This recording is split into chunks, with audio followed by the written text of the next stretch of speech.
আসসালামু আলাইকুম রহমতুল্লাহি ওয়া বারাকাতুহু।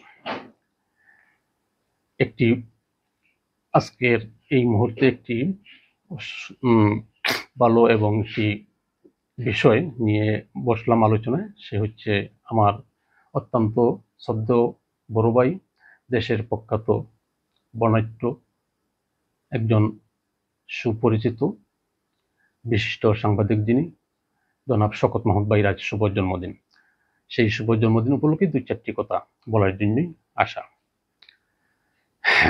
শুভ জন্মদিনে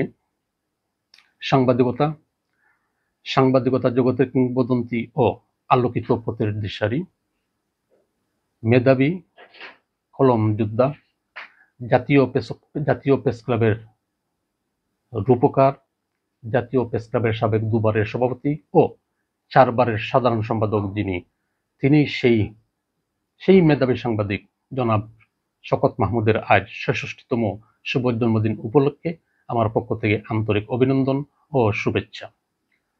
গণমানুষের কল্যাণে আত্মনিবেদিত প্রথিতযশা সাংবাদিক, দীর্ঘ জীবনে রাজনীতি, সাংবাদিকতা, সংস্কৃতি, কর্মকাণ্ড ও লেখালেখির মাধ্যমে অকুতোভয় সংগ্রামী ও আপোষহীন এক কীর্তিমান পুরুষ হিসাবে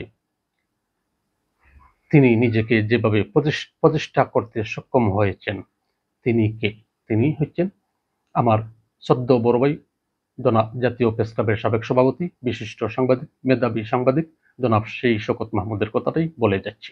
আজ তার জন্মদিন। আজ এই কীর্তিগুণীজনের 66তম জন্মদিনে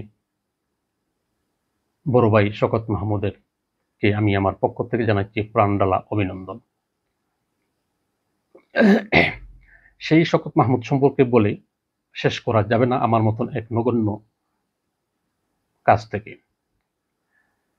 প্রখ্যাত সাংবাদিক, ফ্যাসিস্ট স্বৈরাচার বিরোধী আন্দোলনের এক অকুতোভয় বীর সেনানী, অকুতোভয় দুঃসাহসী কলম যোদ্ধা শওকত মাহমুদ, শুভ জন্মদিন, শুভেচ্ছা ও অভিনন্দন।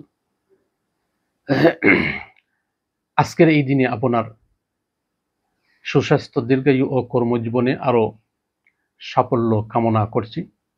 আপনার কলমের দ্বার আরো প্রখর হোক, সমাজে অসঙ্গতি দূরীকরণে আপনার মেধাবী লেখনী আপনার প্রখর হোক, সমাজের অসঙ্গতি দূরীকরণে আপনার লেখনী সবসময় সোচ্চার থাকুক। আপনার জন্মদিনে রইল আন্তরিক শুভেচ্ছা ও ভালোবাসা। আপনার লেখা, আপনার লেখনী সমাজে পথ প্রদর্শক হিসাবে হোক, সত্য ও ন্যায়ের পথে অবিচল হিসাবে থাকুক। আপনার প্রতিটি জন্মদিন আসুক অনাবিল আনন্দ ও নতুন এক উদ্যম। বাংলাদেশের সাংবাদিকতার জগতে জনাব শওকত মাহমুদ একটি সুপরিচিত নাম। একজন মেধাবী ও সৃজনশীল সাংবাদিক হিসাবে তার সুখ্যাতি রয়েছে ছড়িয়ে ছিটিয়ে দেশে থেকে বহির্বিশ্বে।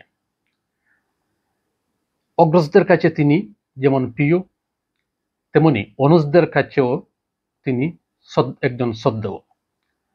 লিখেন ভালো, বলেন ভালো, যুক্তি ও তথ্য প্রমাণ ছাড়া তিনি কোনো কথা